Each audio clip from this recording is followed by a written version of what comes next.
Neil's originally from a small town of Elmira, Ontario.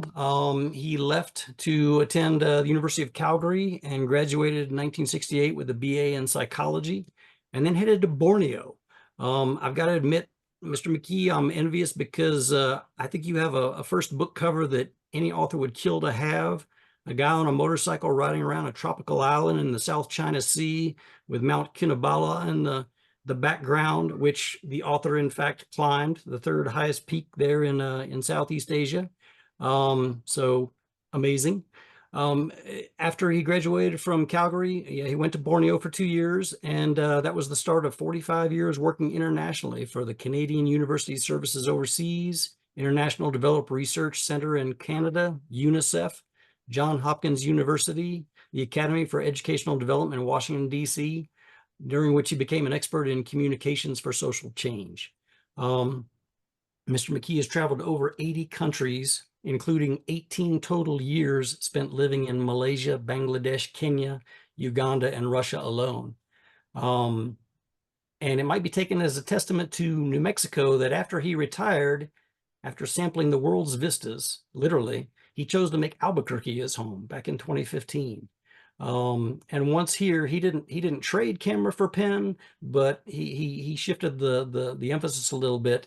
And Finding Myself in Borneo is his first of 4 travel memoirs. The second being Guns and Gods in My Jeans, Kids on the Go, and My University of the World, all of which have garnered multiple awards, through the Independent Book Publisher Book Awards, International Book Awards, the New Mexico Arizona Book Awards, the National Indie Book Awards, and the Independent Press Awards. So very accomplished in many ways, and really interested to hear what you have to say tonight. Thank you very much. I'm going to really be talking on this latest book mainly, but we'll talk about publishing and a little bit of that at the end. As you mentioned, I grew up in Elmira, Ontario, just 70 miles west of Toronto. And the feature of my town was factories. I lived in this house, if you can see my cursor, factory there, shirt and overall factory, clothing. This was a factory for woodworking or furniture. This is my dad's factory. He was a grade 8 graduate who was a self-made engineer and manufacturer of farm equipment, which sold right across Canada and the United States. But this is the infamous chemical factory, which produced wonderful things like 2,4-D and 2,4,5-T, which are the ingredients of Agent Orange, which was dropped on Vietnam and Indochina, the rest of Indochina, by the American Armed Forces. I didn't know that at the time, but I left. It's all in my memoir, Kid on the Go. It's a humorous story about getting out of town, going elsewhere, which I finally did when I left for university in 1965.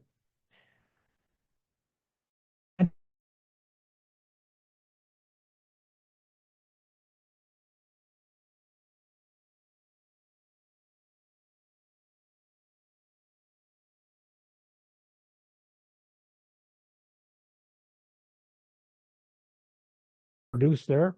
I used my American Peace Corps friend and housemate's camera, knew nothing about it, but QSO Ottawa were desperate for films and they took me up on it. And so I made a film there, and that started my career in filmmaking. That's the book you mentioned, Finding Myself in Borneo. It's won 3 awards. From there, but really that's where my present memoir, Finding My University of the World, starts. It flashes back to Borneo, but that's where it starts, and that's when I was starting to make films for QSO. They hired me. I didn't even have to go home. Went to Japan for a while, and then went off once they accepted my contract. Went off shooting in Asia and Africa. This is me shooting in India. This is This is a civil engineer in the highlands of New Guinea. That's one of the kinds of characters that showed up while we were filming. Actually, they were very friendly. Doesn't look friendly, but they were very friendly, and they did some of the labor in the road making that this guy was doing. I I covered people all over Asia and Africa, four or five people per film, and I put in there their volunteers' work, outlooks, frustrations, how they entertain themselves, and what happened to some of them. I run a network of about 300 of former CUSO volunteers from here, send out posts on the network, so it's still quite a bit of fun. That's the first 6 chapters of this book. At first, I was a one-man film crew, so I could do films very cheaply. I learned filmmaking by doing the camera work and editing in an Ottawa studio. It was really the best film school. I made a lot of mistakes at the beginning, but my films improved. I was taught by this great lady, Sally McDonald, who was working at the film studio, and she was contracted by CUSO to really help me. And I learned from her. She's a good part of that. I think the last chapter. No, actually, she comes up later in this book because she was a great mentor, and mentorship and collaboration are a big part of the stories in this book. My approach to writing this memoir, I used really old love letters. I'll get into what that means later. Trip reports, and I located all the old films and or photos and films still in libraries. Not all of them, most of them. And I have in this book about 200 images. And I used large font because a lot of people are straining, especially my age, trying to read small font these days. So it's about 480 pages, but it's not that many words because it's full of images and large fonts. I blended light technical details with amusing and challenging happenings along the way. For instance, we were doing filming on tsetse flies in Africa. They carry trypanosomiasis, which is deadly to humans and animals. We bagged some of them in eastern part of Kenya and kept them in a paper bag and carted them right across Kenya to the western part, let them out in a hotel room, and so that they would land on my boss's arm, the guy who hired me at IDRC, and I filmed them sucking his blood. So we wanted something really graphic and challenging. Another episode of being arrested by the police during the time of the dictator Mengistu in Ethiopia in a market. We had a university guy along with me. Somehow we talked, and this very smart boss came along and said, "Oh, no, you're okay." We didn't even have a film permit, but the university was from there, so they thought that would be fine. I wasn't alone. We include in this dialogue, descriptions, setbacks, and sheer luck. I include the details of the great people I worked with, results of the projects. I looked up and tried to find everything I could find about what's going on today, the political and social contexts, and a lot of introspection, thoughts on personal development. Part of the reason why I'm here is I married an American woman who I met in Japan in 1970. And she was born in Papua New Guinea, grew up there part of the time in Australia. Daughter of an American Lutheran missionary. Boy, oh boy, that was tough. He didn't really think that this was a good match. She had a couple of affairs before that, almost marriages, and he thought, oh no, this is just one more. For the first time, he said, oh, you can come back if this doesn't, you can come home if this doesn't work out. Before he had said, you're out of here, you got to make your own way. So they didn't really like the Canadian filmmaker. We married and had a civil marriage in Zambia, not a religious marriage. And I say after our honeymoon at Victoria Falls. I say after because we really didn't know each other very well. We'd spent 2 weeks together in total.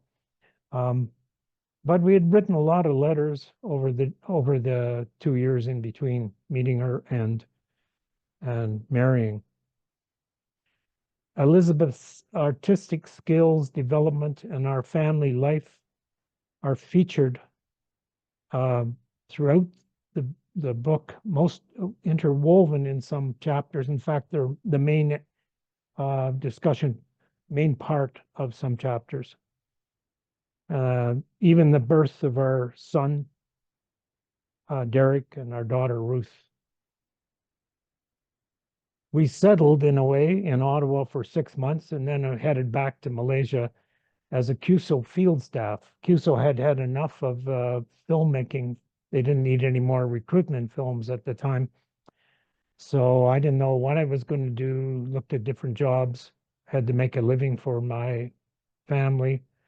And I took that job, but I didn't like it very much.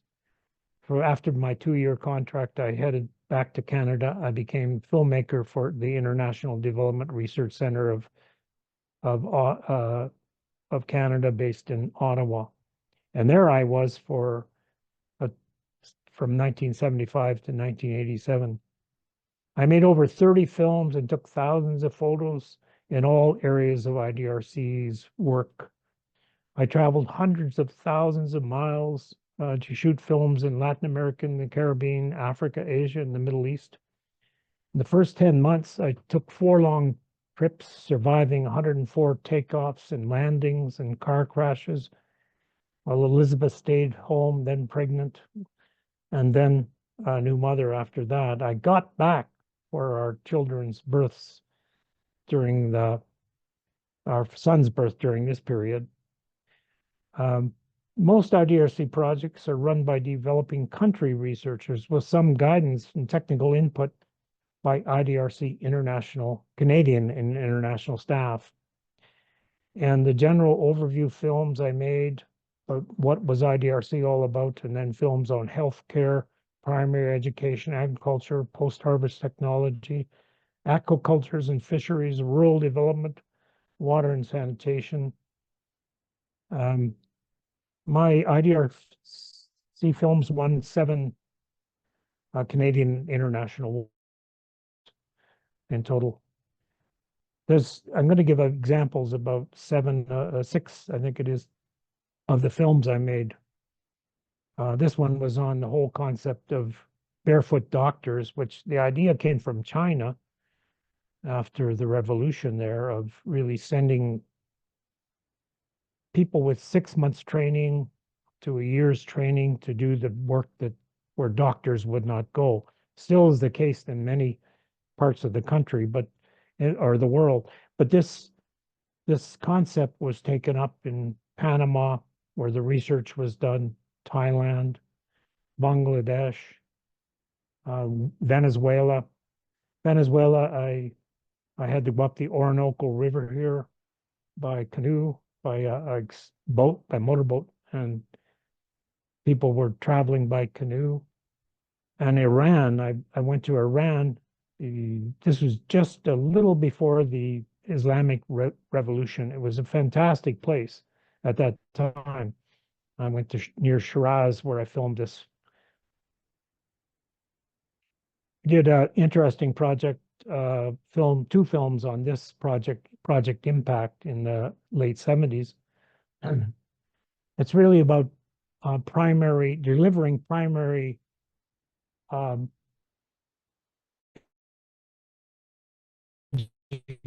education when there are few time, and this was shot in Philippines and Indonesia. peer group learning. Actually, this young lady's teaching the rest. She's ahead, so she's the peer teacher, really, and easily revised materials. The teacher is a facilitator who walked around and monitored what was going on within each group. She could pull kids out that needed extra tutoring. They called these community learning centers, not schools, and they had radio lessons beamed in as well. And now the good thing about it is that pupils could step out. Some had to babysit. Harvest time they were needed. Sometimes they help with their income making in marketing the goods that they're growing. And so the family needs them. They could come back and step right back into the system at a module level that made sense that they were comfortable with, instead of losing a year and having to wait to start all over again. Another example, post-harvest technology.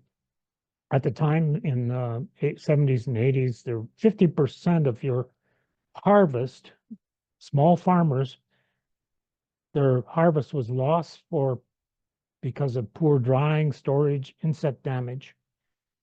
Millions and millions of dollars lost every year.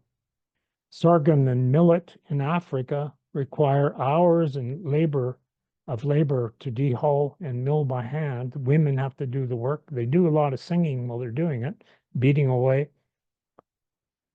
The Rural Industry Innovation Center in Botswana, where the research was done, it's really a pilot project in this case.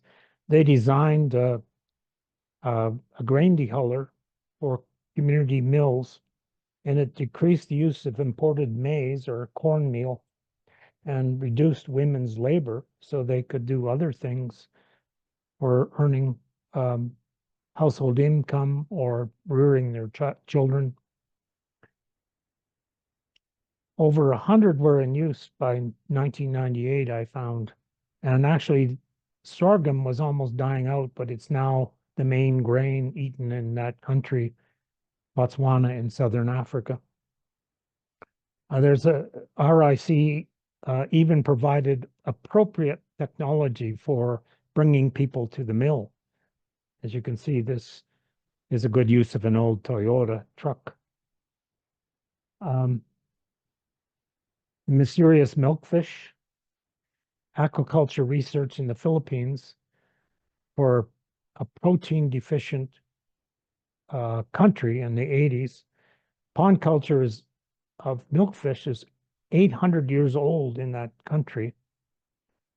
Magellan saw it when he came there with his crew as they were circumnavigating the globe. Actually, he was killed when he was trying to proselytize to the natives there, but his ship, the navigator and everybody made back to England.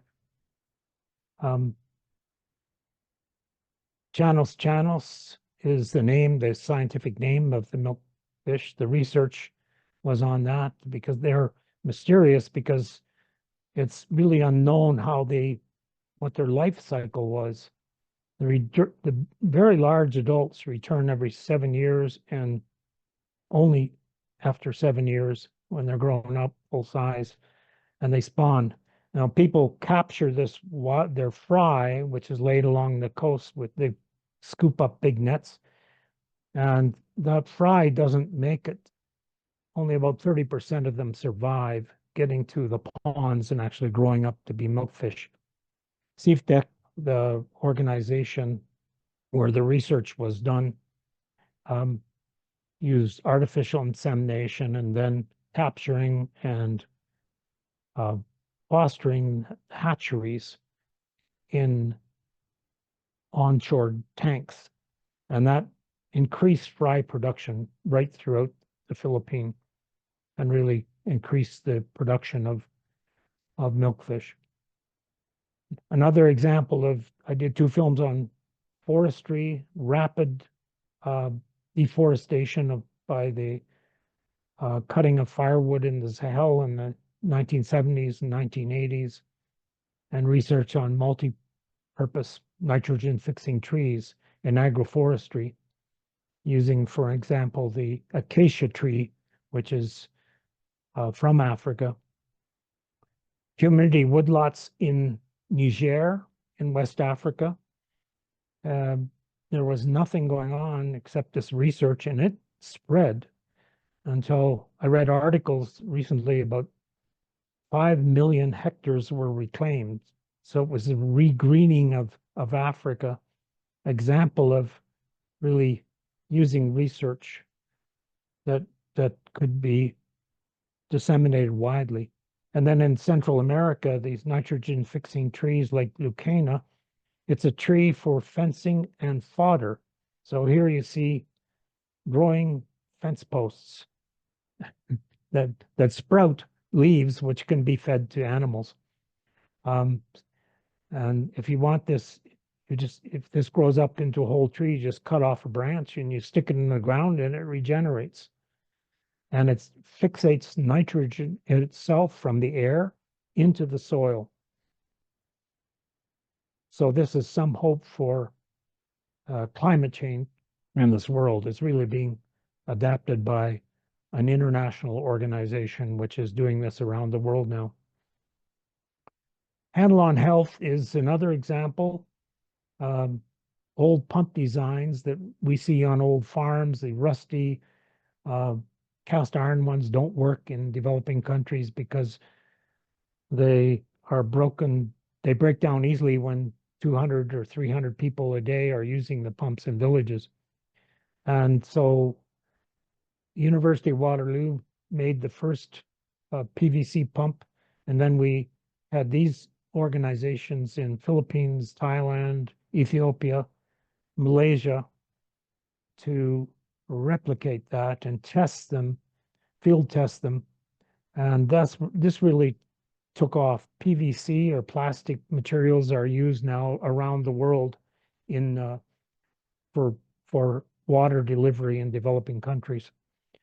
In Sri Lanka, women who are the main bearers and household managers of water were trained to make the pumps and to install and maintain them. This is probably my most successful IDRC film in terms of wide use.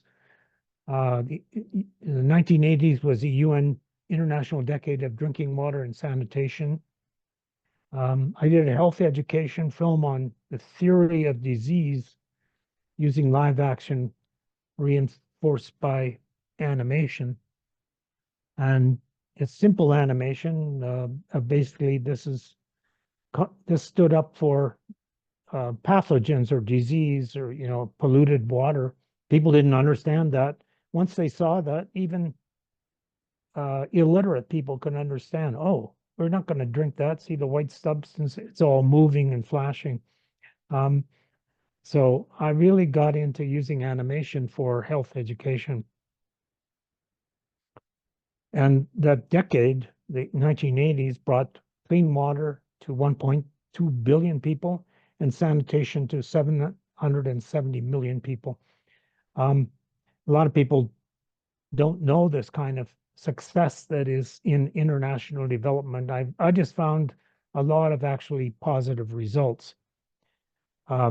This really started the decrease of under 5 child deaths from 5 million to 1 million between 1980 and 2015, in spite of the population growth. My film was versioned in so many languages and used by UNICEF, by NGOs, by governments, urban and rural people saw it. And so it was a real, I think in terms of use and people seeing it, was millions of people saw it and were educated by it. So it was part of this decade. A small part, but I think useful. I became a multimedia facilitator, a producer and facilitator and author from that time on. After I think my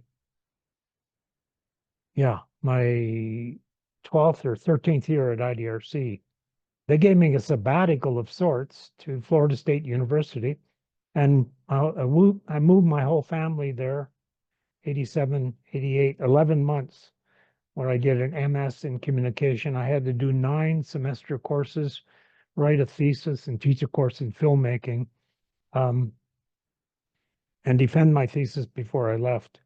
So it was not really holidays. A lot of people back in Ottawa thought, oh, McKee is going down to Florida to have a holiday. And I said, no way. Besides, I was far from Disneyland, thank God. Would have had to take my kids there all the time. They did get there, but really to go to the beaches around Tallahassee, you probably bump into alligators. I became, after that, chief of communication for UNICEF in Bangladesh after spending about a year back in IDRC, and I thought it was time for a change, and fortunately was accepted. Had a great boss there, an American guy who liked my ideas. I was a team leader for 18 Bangladeshis involved in communication for social and behavior change.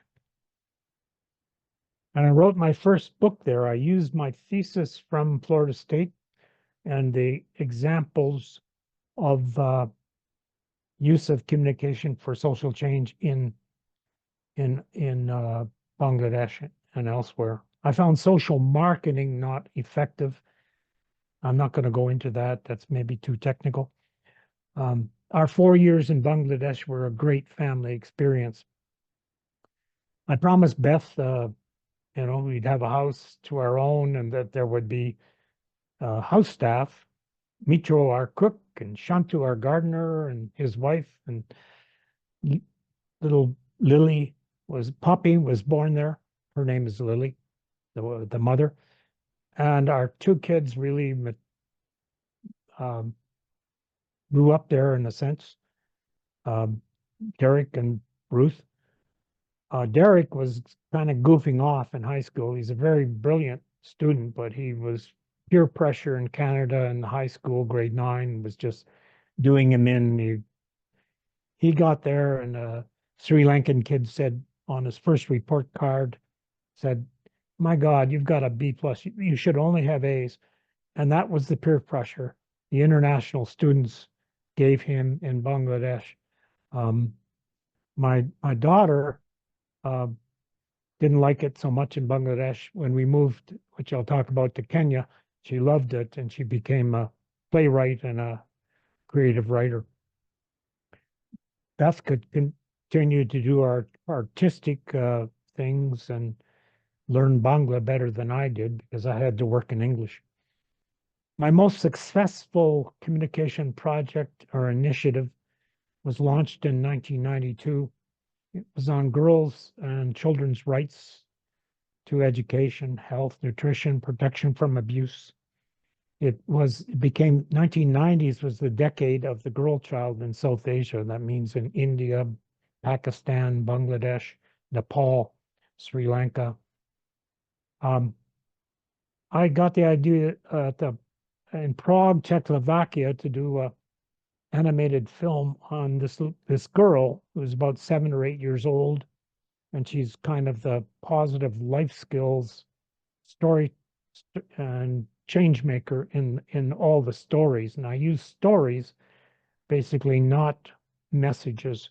They had to be entertaining. They had to grip people, so they would be discussed in communities, and that would change, I felt, behavior towards girls by families and communities.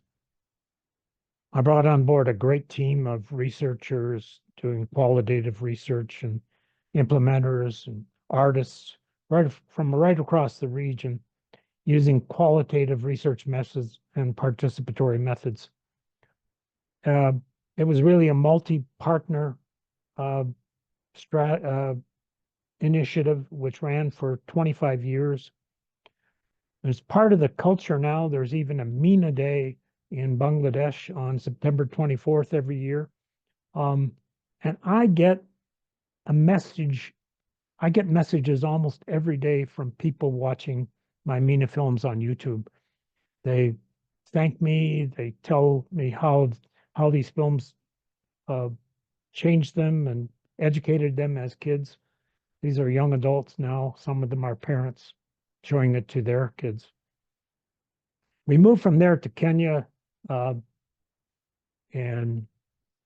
Nairobi. We were based near we bought this house, not bought, sorry, we rented this house, which was unfinished when we arrived. And there's a very funny chapter on that, how we moved in before it was finished, and Beth was walking over to pay the workers who were doing the finishing so that it wouldn't go to the landlord and maybe he would keep the money. And she managed the household, and she started her marbling business there, trained 5 or 6 individuals in doing marbling cloth and making all sorts of products from that. And also managing the house with the cook, and this is our chowkidar, or the guy who looked after the garden and the gate. You had to live that way, otherwise you could not survive. So it was, we did not live in the boondocks. This was right outside the United Nations compound. I was the regional communication officer for the region. It's Eastern and Southern Africa, from 94 to 99. And then I had 1.5 years in Uganda, training and planning communication in Eastern and Southern Africa region, 22 countries. UNICEF's HIV/AIDS prevention regional focal point. And I launched a similar initiative to MENA called SARA. Again, heavily researched, comic books, animated films, and other products. And it was really focused on sexual abuse and prevention of HIV/AIDS. That ran for 15 years. I handed it over to a private sector company in Cape Town who took it over. And so the lifespan was about 15 years. I co-authored a second book on communication for social change and co-edited. But by 2000, I needed a change myself for various reasons. I'll go into if you ever want to discuss it. And we headed to Maryland. And here we lived in a beautiful house right on the Magathie River flowing into Chesapeake Bay. I could get in my pontoon boat and head out into the bay on the weekends. I worked for Johns Hopkins University as a senior advisor in HIV/AIDS and adolescent health communication, and working in Asia and Africa, traveling from there. So it's Johns Hopkins University Center for Communication Programs is meant doing a lot of work, heading out on planes to Asia and Africa, or mainly Asia. I was lead author of another book that's on strategic communication for the HIV/AIDS epidemic. And I focus my work on prevention of HIV/AIDS in India and adolescent health in Bangladesh using the entertainment education strategy. I was project director for Healthy Russia 2000 for 3 years. And year 2 of that project, USAID wanted to change from healthy lifestyles to focus on HIV/AIDS, based because it was a State Department presidential initiative. And I took over the challenge despite the language barrier.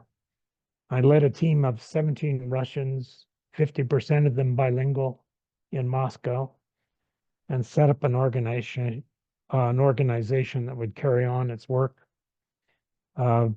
Two entertaining chapters on our life and times in Russia.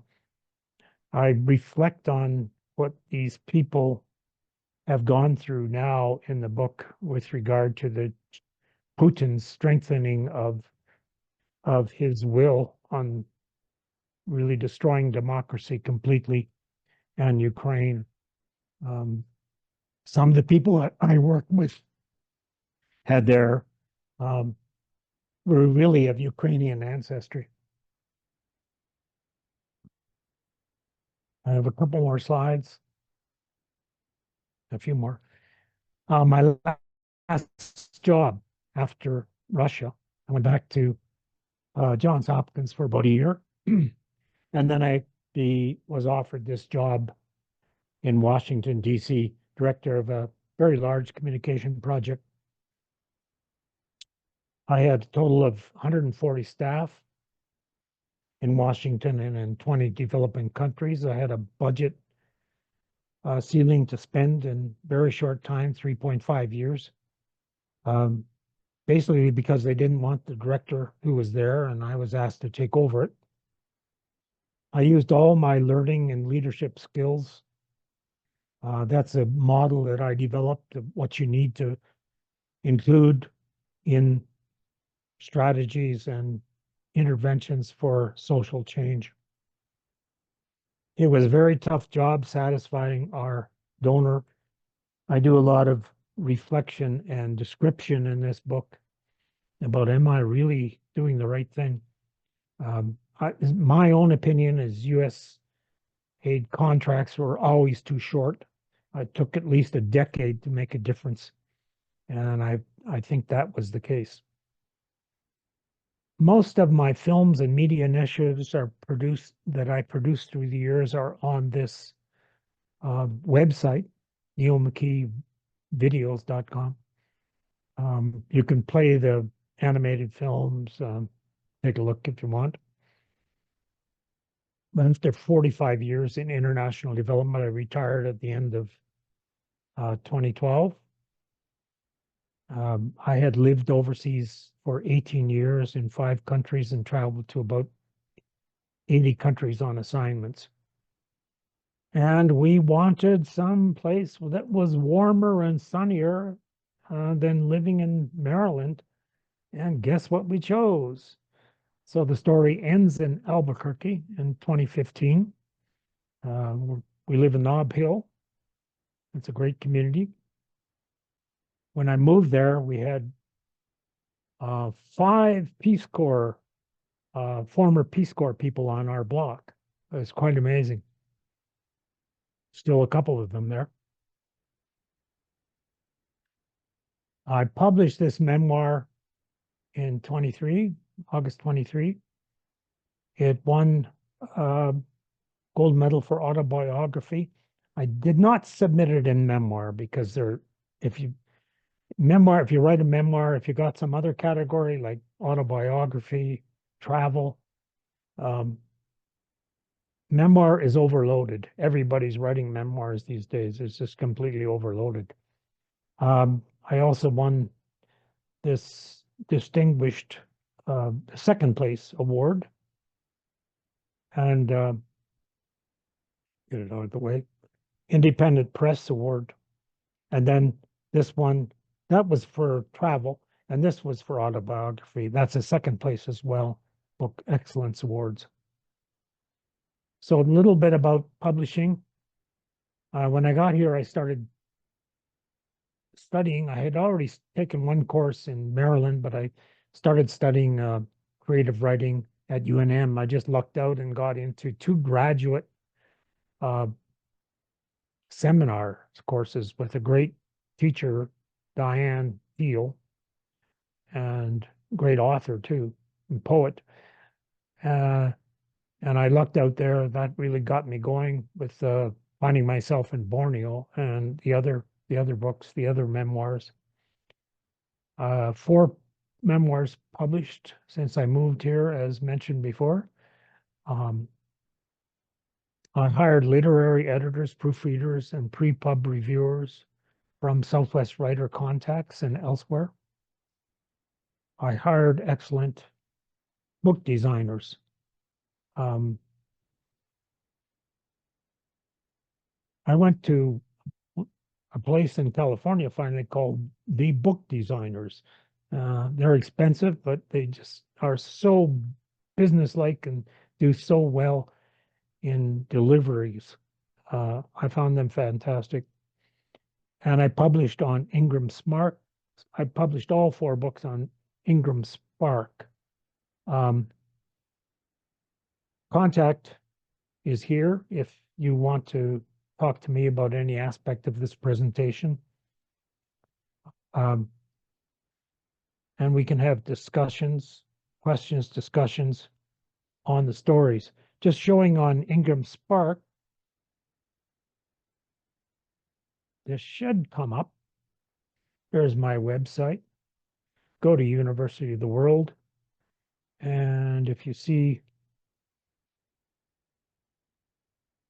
descriptions, you see the awards, and you see all the distribution of Ingram Spark that made it possible.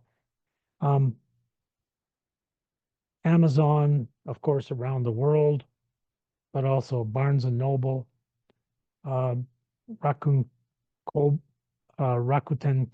Kobo Bookshops US, Indigo Canada. This is a Canadian one. I wanted the Canadian one because a lot of my readership is there. And if you want to go to additional outlets on Ingram Spark, you see United States, Canada, United Kingdom, Australia. So it makes your book available worldwide. That's why I went there. So that's my presentation. Anybody have any questions or discussions?